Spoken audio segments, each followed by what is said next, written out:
Good afternoon, our Bottom Line Studio listeners.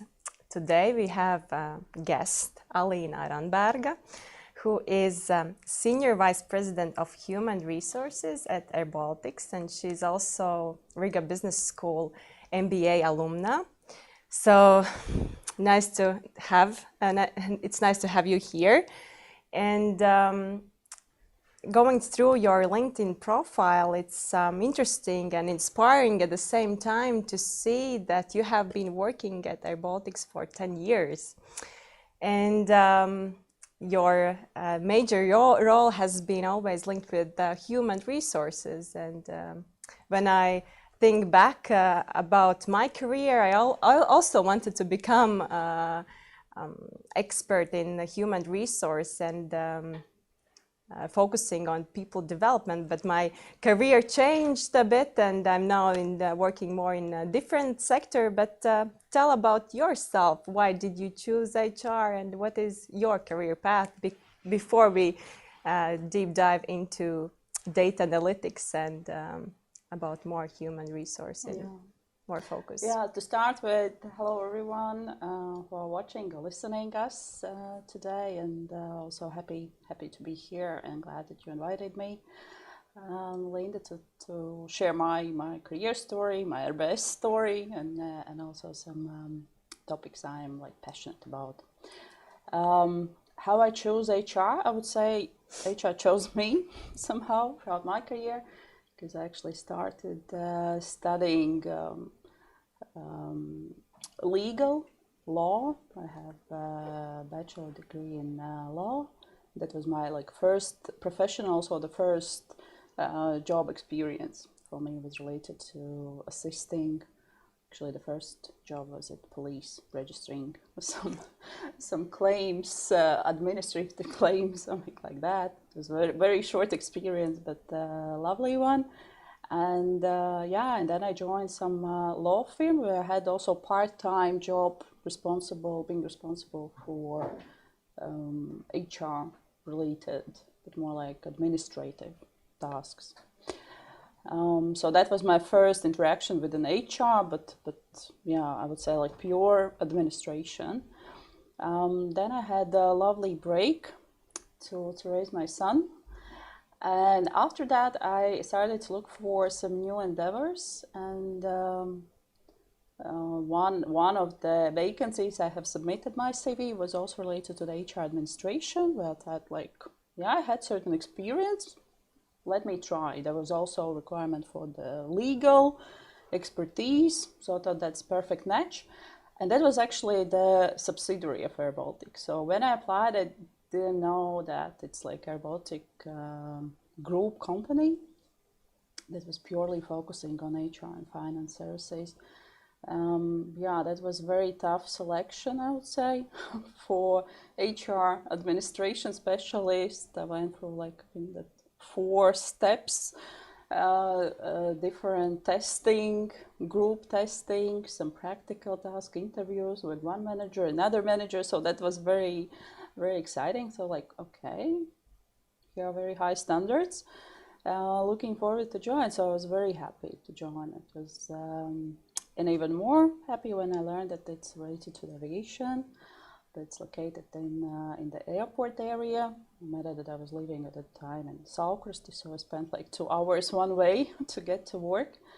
And I basically started as an HR specialist, HR administration specialist, really keeping care of the data, of the systems, and that was, I think, that my first interaction with the very complex data systems and reportings, and I think that there was this love for first sight, and actually that was also a very great opportunity to join this HR team at airBaltic, because I quite quickly learned that in this environment you can actually make a lot of impact, no matter in which position you are, that you can really bring some initiative forward, that you can point out that, hey, we have a problem here or there, or I can do it faster this way or that way, or I would like to learn something new about one or another process, and that was very much supported by my peers, by my manager. So I had like opportunity to both, like to grow my knowledge, to grow my experience within the team, but also of course like hierarchical opportunity to grow. And then I think that in 3 years I have built my first team. I was already responsible for the HR administration, HR processes. Then it's all developed to HR operations area, involving also all the data reporting, analytics, different projects. And yeah, I think that also another part of this of my career success was also the mentors I had. My direct manager for years was Daiga, and she was leading HR function, and probably all the airBaltic students knows her. She's also a lecturer here. I think that for human resources and also the strategy management, if I'm not mistaken. And that was greatest support, freedom to perform at my best. And definitely that was also one of the inspirations for me to start airBaltic studies.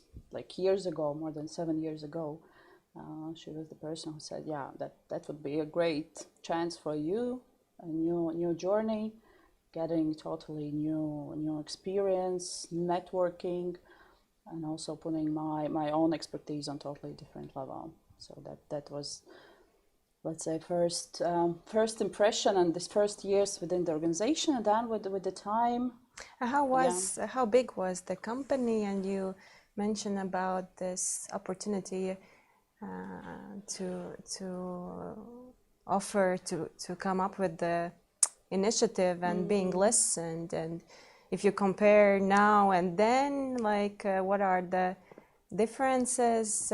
Because airBaltic has become a very well-known company, not in Latvia but worldwide. Yeah, I think now we of course has grown significantly. So now we have reached 2,500 employees. So that is the highest number we have had in our history. But at the time when I joined, it was not so small. It was like 1,800. We had several group companies, so it was still quite a big organization. And still, even now, when we are looking for the newcomers for our organization, that is one of the, let's say, selling points.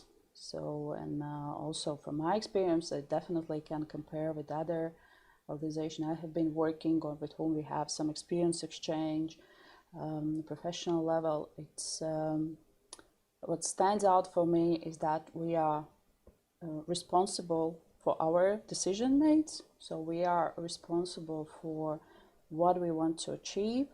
We, let's say, come up with an idea and we execute it from A to Z. So it's like fully under our responsibility and control within the organization.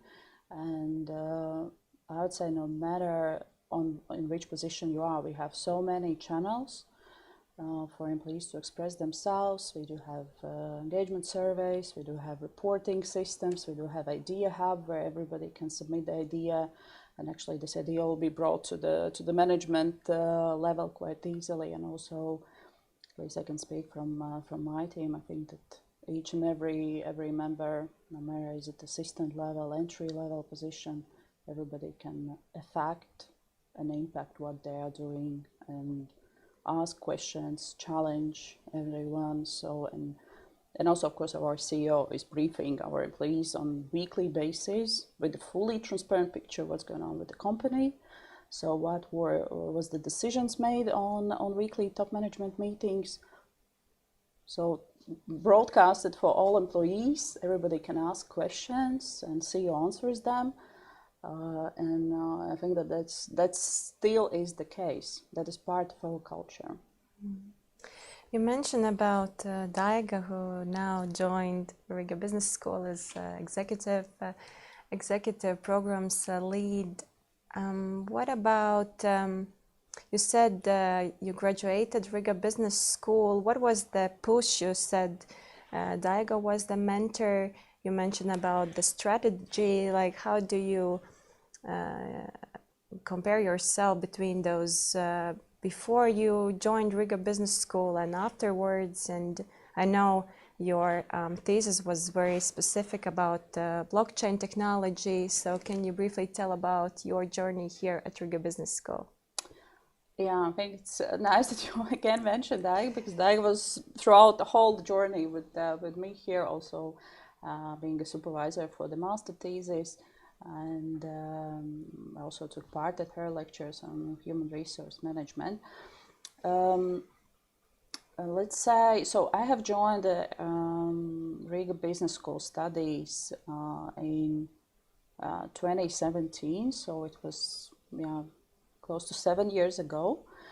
And I think that's just like a part of my personality. I always want to learn something, and that I think was a very good moment for me when I decided I want to also have a master degree, first of all, not the thesis. That is the hardest part, I think, from the entire learning experience. And when discussed with Ike, I think that was also one of her suggestions to take this course, and in particular like MBA as a studies. When I started this journey, so it quite quickly for me became clear what is the benefit of studies, because I came already with a certain experience, also in like few years experience in a managerial role, a lot of experience related also to the finance, to the business cases, to some processes internally, how the business works. And throughout this experience, I had, gathered my own understanding, some not the theories, or let's say shortcuts, how I understand, how I get from A to B within the organization, how I actually focus some business cases, how I perceive some processes, or how I lead people. So I get it from certain experience. And when I joined the RBS, I saw at some of the lectures that was like this aha moment, like, okay, it's some theory behind what I have learned through years of experience. There is actually the theory, like some smart people already wrote it down, how it works with all the details. And I think that the studies for me is a shortcut to the knowledge. So basically you get the very squeezed in the best essence of all the experiences from the past, which you can then obtain, train, apply. Of course, it might differ if you don't have any experience. And I think it's also important to take into account when you start this journey. MBA is quite demanding, let's say, from the students. So just think through, maybe it's worth some time to get some years of experience within the business environment, so that you already can put all the knowledge in some boxes for yourself, so that make it really practical, that you can go to your work environment or your own business and apply it. Because it might be that, some knowledge just pass away if you don't have predefined, let's say, understanding how it works and how you can apply already one or another theory or practice or whatever. Yeah, and I already touched the master thesis. I think that was the most challenging. It's the last, let's say, stage, but I took it. That was a hard decision for me, honestly. The topic or the process to finalize it. So because my, let's say, key driver was to gain knowledge. So I finished all the courses. I thought like, okay, I gained what I wanted. And then some rational part of me said like, okay, you also want to have a diploma, to have a paper to prove that you have done it, and that is a great milestone. And then thanks to my peers, one particular person, Agnes, if she will be watching, with whom we really keep each other accountable and really strive to get to the outcome, to the key result, motivated each other and get it done.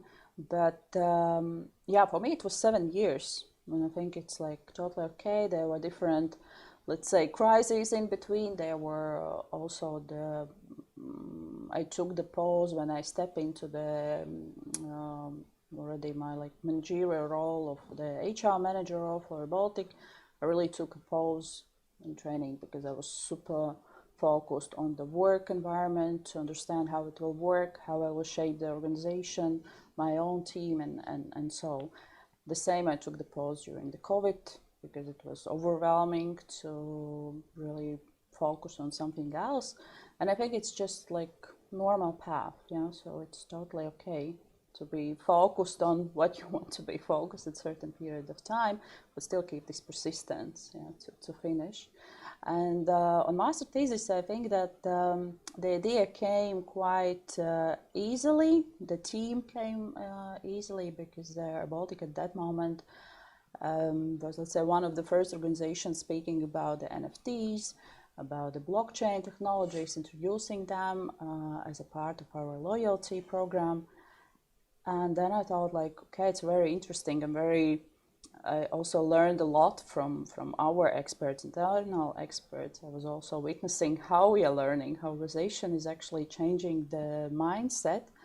And I thought that that would be quite interesting to look into this through the master thesis format, let's say, to explore more how it actually works within an organization, how we actually adopt very disruptive, innovative technologies. So what it takes for employees, if we think of how fast we do it, how efficiently we can do it, and how we can serve the best way our customers who will also be exposed to this technology, how we adapt to this. And how do you connect blockchain technology with HR? And the second one is about how did you transfer yes or no to when you finished? Like, what were the gains, and did you really put the knowledge into the practice after MBA? Yeah, I think that, let's say, the blockchain and HR, there's a lot of opportunities how to apply this technology, which not many of them are available or heavily used at the moment. But we see, like, in a shorter period of time, where we already use them is we'll use even like in a wider scope is certification, what we issue internally. So we do have our leadership program, Baltic Leaders for Future, so-called Alpha, and colleagues who are taking part there. So we'll be offering this POP, so-called, but it's basically also blockchain certificates that you have participated at certain event. And what blockchain technology allows us, that is 100% verifiable, that person got certain certificate from us, and everything is traceable. And that, I would say, is also the future for our MBA certification and diplomas to make it like 100% valid. And there's a lot of like different activities related to the engagement, like participation at some events we do have, like Christmas parties, and participation at the Planes related activities, which is also our collectibles. So we focus mainly now on making this technology, providing this trials for employees so that they gain this experience, to make it socially also desired, let's say, thing to have, to check with others, because it's also a big part of the way how we adapt the new technologies, innovation. So it's important for us that we can test it ourselves, but also that we can observe that others do the same, so that we can be, included in some membership or group. So that is where we focus now. And for the future, I think that the first thing we'll do is the background checks, which is more like a legal verification of the previous experience of employees. But it also requires, to become that this technology also becomes the part of a wider network, so that we can check and verify certain information there with other players, let's say, in the field. So it's future, I would say, like few years still ahead. Let's move to the big topic about HR, what you have learned and what is important to you, and what are the best practices that you see that should everyone consider when thinking about how to improve HR processes. Before our podcast episode, we talked about that HR is wide. So maybe you can, those who are not from HR side, to have insight, like what are the main directions, and then we can move to the trends and what's really important and what are the main focuses that everyone should, when think about HR and what has changed, to remember. Yeah.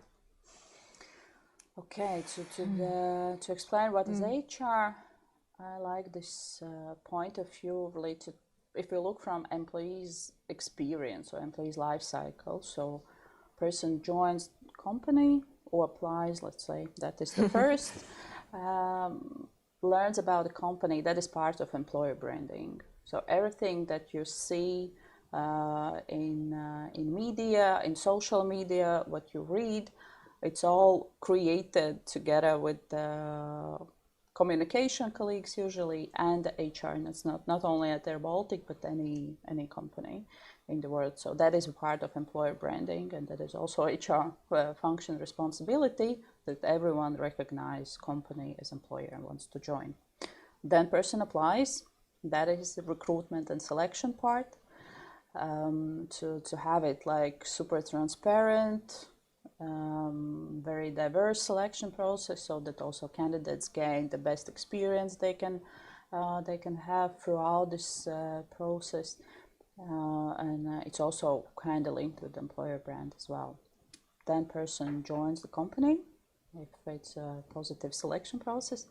That is this administrative part, starts with all the documentation, details, and personal data recordings, in cooperation again with the financial colleagues. Then of course we have onboarding, that is like first, we think about even like a first year of newcomer, what you learn about the company, what are the processes, who are your peers, what are your job duties, whom to approach with one or another question, what is the year life cycle within the organization, what are the processes and everything, so that you feel part of the team, so that you can perform at your best, so that you engage and committed to the company goals, everything around it. And here also, of course, it's not only HR, but HR usually creates this structure, let's say, or key guidelines, but then majority of the processes is the key always is the direct manager with whom the interaction is on a daily basis. And then comes the development we have discussed before recording. So development then, as I mentioned, the direct managers, for us for the last years, the key focus was managers development, the leadership program we have introduced, actually made the COVID crisis, with a long-term perspective where we want to get.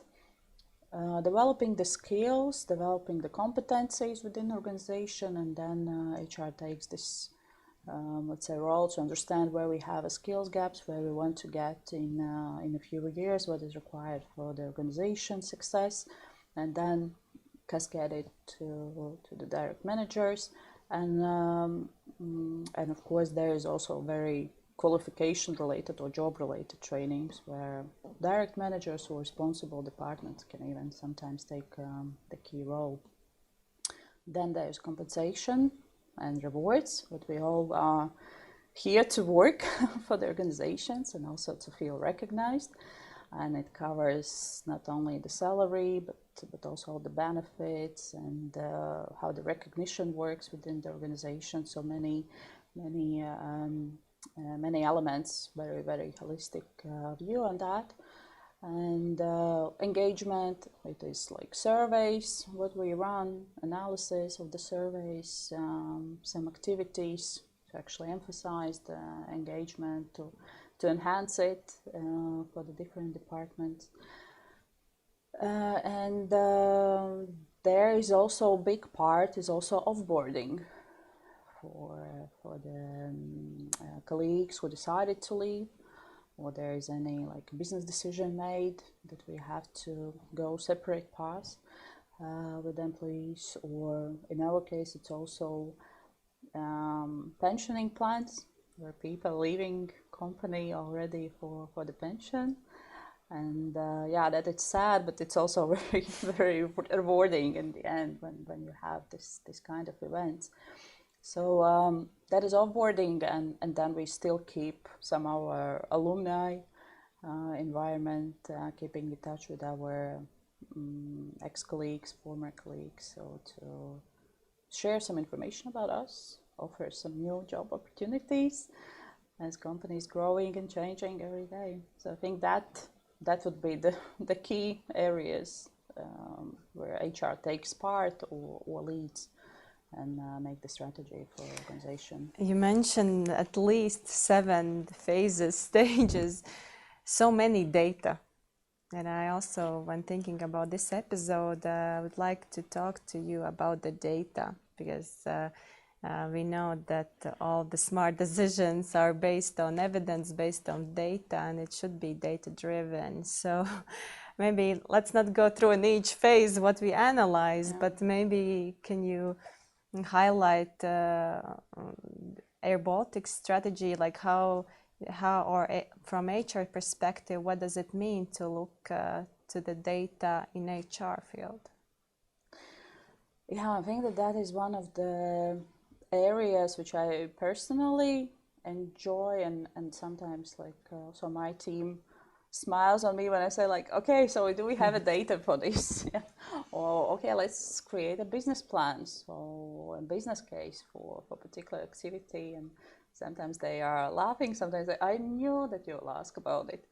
But I think that is the key, and as you mentioned, so especially in airBaltic, I think that it is part of our culture. So we take very data-driven decisions, and no matter is it a finance reporting, is it an HR, is it a commercial area, so we have lots of data, and we do compile it, analyze it, and base decisions on the data inputs. And it's not only internal, it's also external.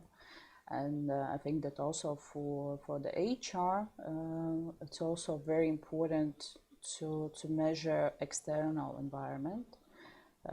Same like commercial. Evaluates what is the competition in the market, what's going on.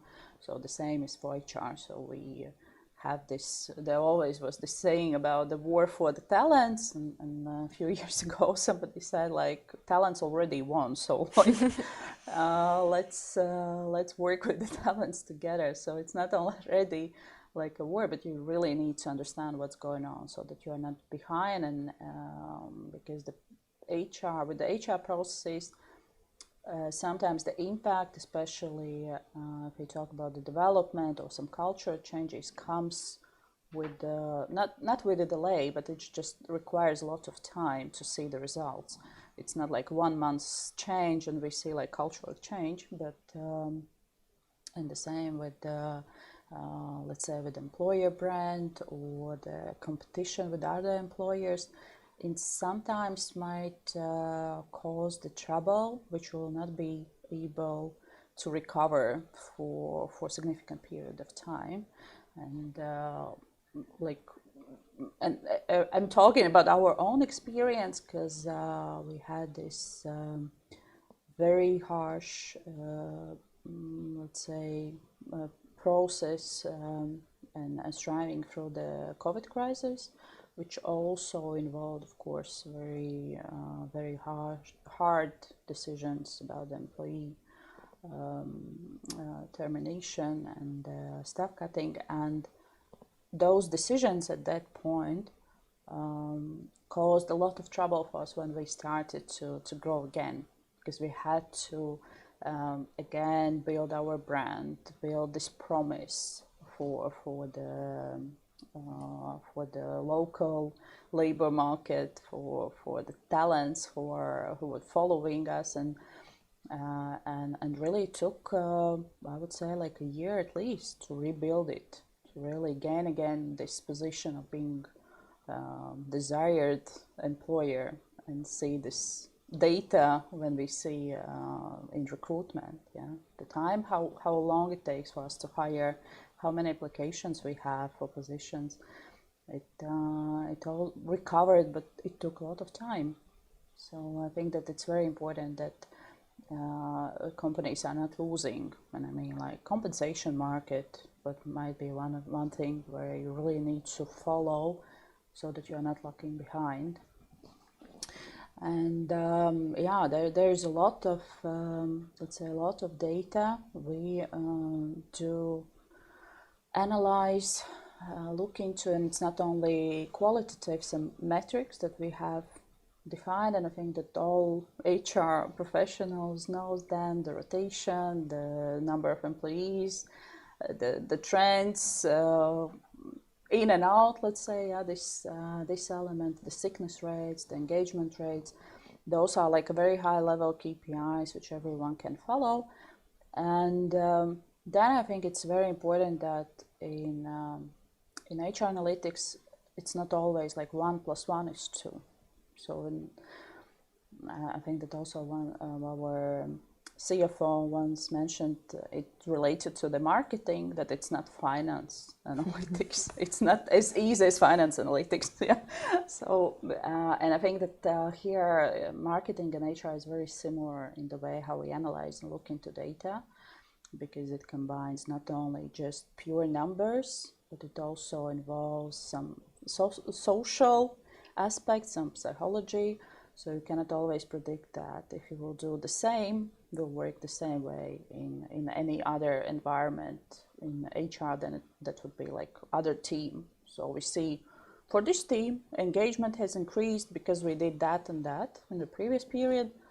And then we will apply it in the other department where we have diverse team of employees, totally different work environment. And that would not bring the same result. So it's not, let's say, it's not as easy, and it combines a lot of different experience and skills, and let's say understanding also of the human beings, also some social aspects, how the groups, the dynamics works, and so it's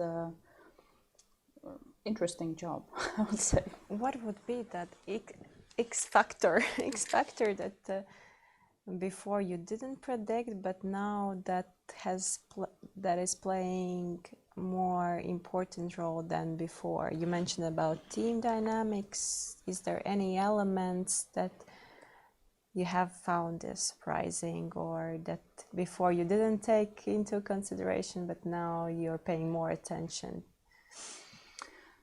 I would say it really depends on the team, and why I'm talking about the teams, because there are many elements which might impact certain like individual employees' decision, and it might be some skills of managers, or managers' experience, or some personal relations within the team.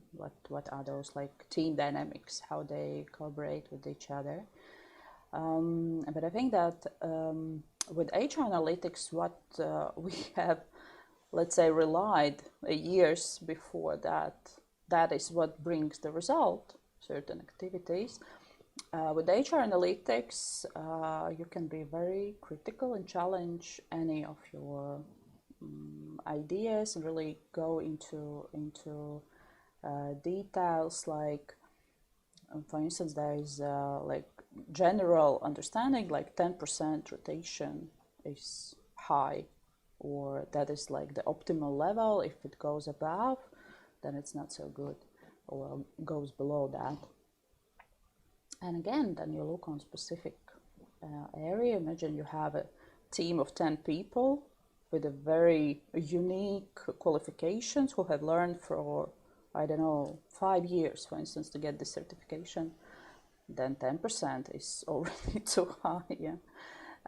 Or other way around. So there might be areas where rotation is high, and also in the market it's very high. And if you are above 10%, but otherwise the business decision, business performance is not affected, so you can still recruit, retain people to a certain level. You retain the knowledge, the key knowledge within the organization. You have sufficient like training investments, return on investment is sufficient, so it's then okay also to be above 10%. It's just the matter to question for yourself, and I think it's also a job of HR analyst to question why it's so. Where is the problem? Where is this challenge? What we want to learn from it, or what we want to solve? Mm-hmm. In our conversation, you mentioned about that you have many people who are working in airBaltic for many years, and now connecting people analytics and what you said, there is definitely something very good that you have been doing there. So how to retain people, and like how would you elaborate why so many people stay at airBaltic regardless the COVID situation and so many factors as globalization and opportunities outside those who have high qualifications? Yeah, I think that beside HR analytics, we have very great benefit of aviation as an industry. So it really part of heart of those who really fall in love with aviation through their experience. But putting that aside, we do ask our employees why they value airBaltic, what they value the most here, and there is a combination. Especially like long-standing employees who have joined us, maybe some of them from the first day of establishment of the organization. I think that there is a combination of stability. No matter, even like I have already shared this COVID time, which was very turbulent for us, but at the same time, what kept those employees still committed, and also those with whom we have parted away for some period of time and then rehired, so they still were ready to join. And here the key was also the communication, that we were very transparent and keep very transparent communication internally, which also builds the trust to the management. That was also one of the key examples, and of course development, the personal and professional development. That is the big part, I think, both for aviation industry as such, that you always have to keep currency of your knowledge to be up to certain standards. You have to learn all the time. So we do invest a lot in our people development, but also with the growth of the company, we have a lot of opportunities for employees to have a vertical or horizontal growth, changing different departments, which is like totally different. Even like you can join another department, like close to a new company for you, because they are very, very diverse, and all of them super interesting. But from practical perspective, can you share more about, for example, I join airBaltic. Yeah. I join airBaltic. You're welcome. And because I'm always interested in also how company helps. Of course, I as employee help company to grow and achieve KPIs. But you mentioned about the people development, and what are the key milestones, or how this people development program would look like? Mm-hmm. Like if somebody in the interview like me asks. Yeah. So we do have an approach of, let's say, we do build an infrastructure for employees, and you have this self-driven approach. So you create your own path towards what you want to develop. So we also gather information from employees, what they would like to learn, where they see their skills have to be developed, or where they would be interested to learn about, in which particular area. And then we find the best and the most suitable at that moment, and also feasible for the organization at that moment, where we can invest. And we do rely a lot also on our peer-to-peer learning opportunities. So we do have this alpha program, where we have not only like a training format, but and not only for leaders, but also for all employees. Everybody can join. It's like offered on our platform. Everyone can join. You meet people from different departments. So imagine 2,500 organizations. So to sometimes meet people for the first time, and maybe you will not meet them for years afterwards. But that creates a lot of actually this networking opportunities, when it's much easier to clarify something like, oh, I know Andris from IT. We have been at one of the courses, so I'll just call him just to ask something about, I don't know, IT related topics, or whom to ask. I think that is also part of your development, that you just wider and get better understanding. We also do have like a talks format, where we invite our internal external experts to share their view on different topics, like when AI, I don't know even how to call it, hype started. So our IT was learning already for some time, and they came to our talent development manager, said like, we want to have this session, we want to share our knowledge already with the people. And then we just record the webinar or the podcast, the same format we have it here today, and just share with the people. And it's always available, so everybody, no matter are you flying, are you working in the shift, you can always log in and just listen and watch and gain this new knowledge. And of course, if I speak about very specific certifications or work-related trainings, then each role has their own plan, how they move through this path towards like some certifications or concrete knowledge to be gained. Before you mentioned about surveying employees, I'm just curious, like, what are the main needs like now? Are they more soft or really specific, or what? Yeah, and what is about the skills? Yeah, about the skills and yeah, that was interesting. The latest from the latest, we had project management. We had public speaking as one of those. Previously had personal branding, for instance, and yeah, and also very like a technical and practical, like PowerPoint advanced level, Excel advanced level trainings. And we're happy that we always have some internal experts.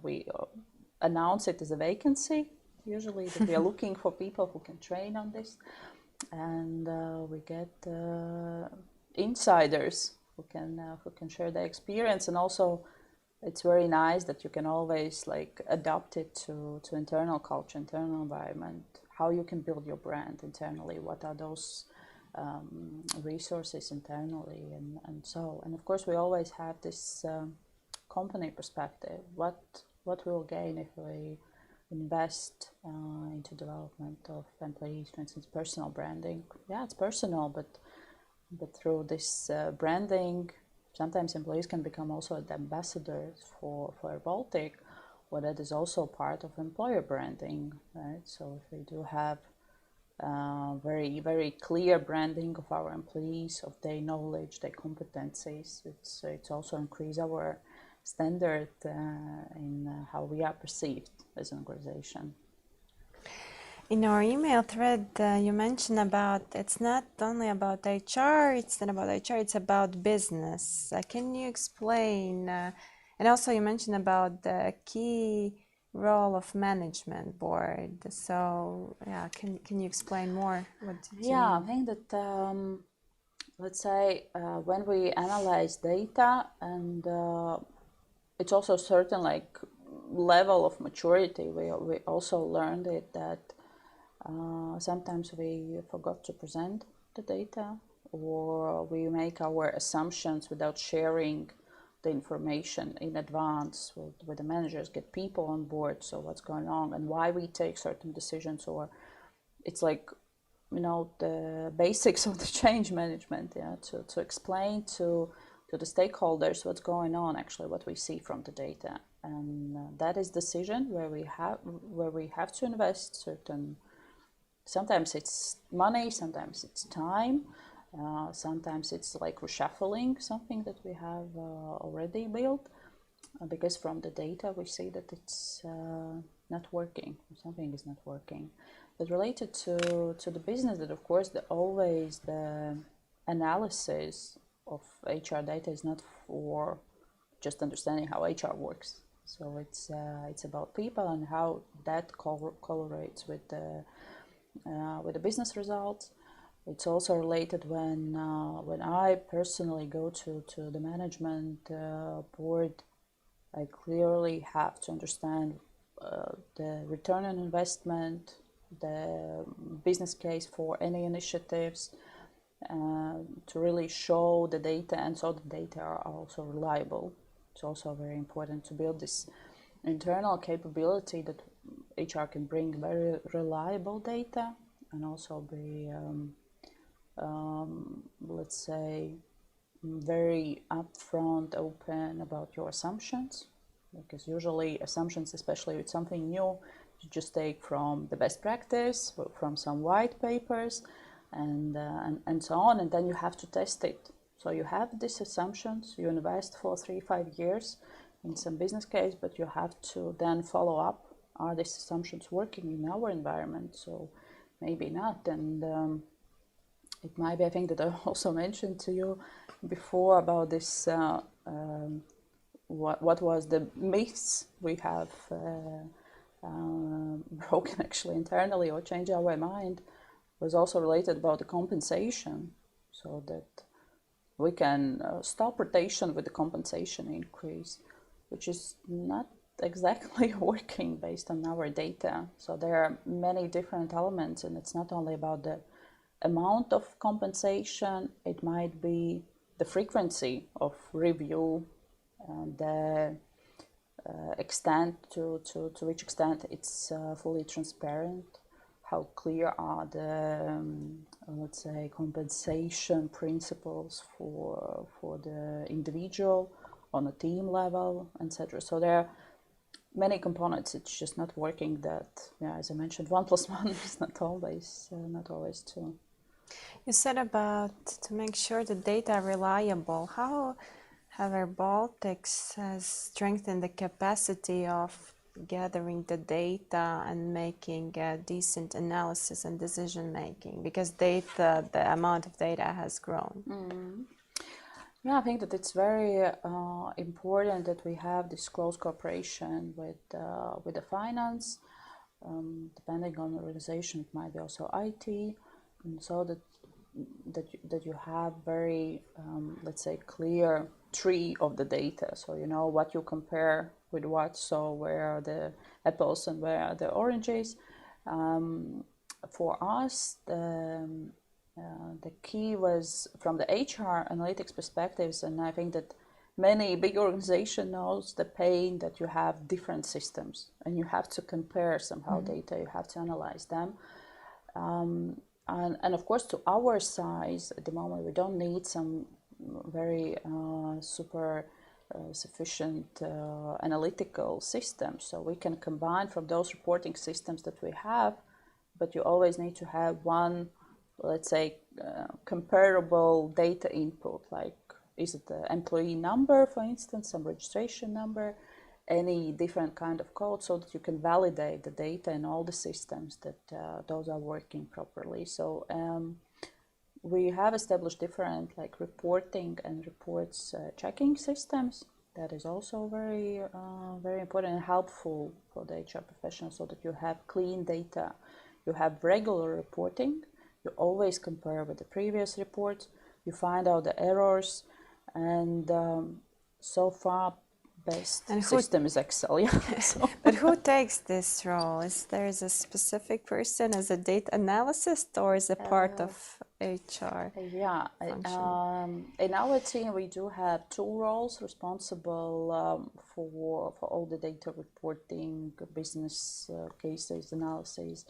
We have data analyst, and we also have compensation analyst who is responsible mainly for the compensation, the budget reports, and so on. But at the same time, I always emphasize for the team, no matter are you recruitment or a talent acquisition specialist, an assistant, or HR operations specialist, or business partner, so everyone have to be data savvy, so understanding that we gather data, why we need such data, what we do follow. And actually recruitment also has a very good capability of following through the recruitment system to the KPIs, following their efficiency, candidate experience, how it works, where we're looking for improvements, where we are struggling, so where we need to change something in our strategy. So I think that recruitment is super data driven as well. And who sets what to measure? Yeah, mainly it's based on the practice, which is already established in the market. Then, of course, through our experience, as I mentioned, so we have implemented something new just to measure how it works. You implement certain reporting system. Sometimes if we go into more a deeper analytics or some predictive analytics, then it's not about very regular metrics, which you just measure from the systems almost done automatically. Then you really go deeper into some of the data and analyze where they come from, what are any external factors, what was the reason, let's say, or impact, and so on. It's just not always, let's say, if you see something weird in the data, but it should be reported on a regular basis, otherwise it's just not making any sense. Not once per year.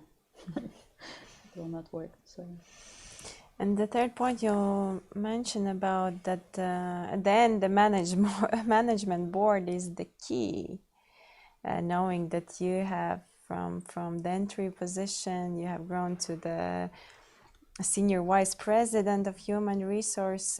How can you describe the relationship between management board and the key managers, and what is the good practice of collaboration to make the data-driven decisions? Yeah, I think it's I don't recall in what format I have stated, but I think that from the HR perspective, I think in all processes, and it was said already hundreds of times, so everything starts from the head. Yeah, everything comes from the head. And for me as a HR leader, it's important that I do bring the data, and let's say it's not only the data, it's the story behind it. If I will just put the numbers, it will not make the story. So you need to be able to visualize the data. You have to be able to translate it into the story. So what is actually going on? So where we have a trouble, what we have to address, what we expect as a result. And based on this, then the management can take the decision. And then when they are on board, so it goes very easily and translates through the entire organization. So it's very direct communication also from our CEO, Martin Gauss, through the briefings with employees. It's also the top management team who then translates it to their team members. And we have I would say, still quite flat organization. So we have 2, maximum 3 levels below the CEO. Throughout the entire organization, so we do translate the data and information quite quickly. And But the same for every year's budget, we have bottom-up approach. So it's not coming top-down. We have bottom-up. We get all the inputs. Yes, we challenge. We provide some feedback. We provide the guidelines where we are heading next year. What would be the focus? But still, it's responsibility of the managers, mid-level managers, experts in particular area to build it up. As we are following up our discussion, what would be the one thing for what would you wish for HR department to focus on in 2024? Knowing what's happening outside, I know it's not an easy question, but you have been there for many years. So what is your intuition? Where to put a focus this year?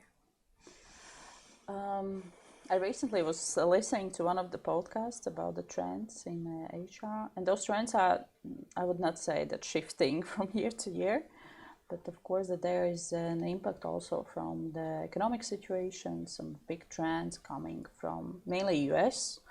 We do look for what's going on in that side of the world, but outside that, we keep focusing on the business, what is bringing the result for the business, and then we focus, of course, on the people, because people are delivering the business results. But yeah, the people focus is again with the desired outcome and bringing the efficiency, bringing the higher engagement, bringing the development for the organization, and everything we get through our people. So yeah, invest in people, but with a clear return on investment for the business. Thank you, Alina, to have you today. And I'm happy that there is such a companies that are stable, even though there's so many external factors that influence the market. And yeah, thank you again, and wishing those who are working at the HR to focus on the results and never forget about people.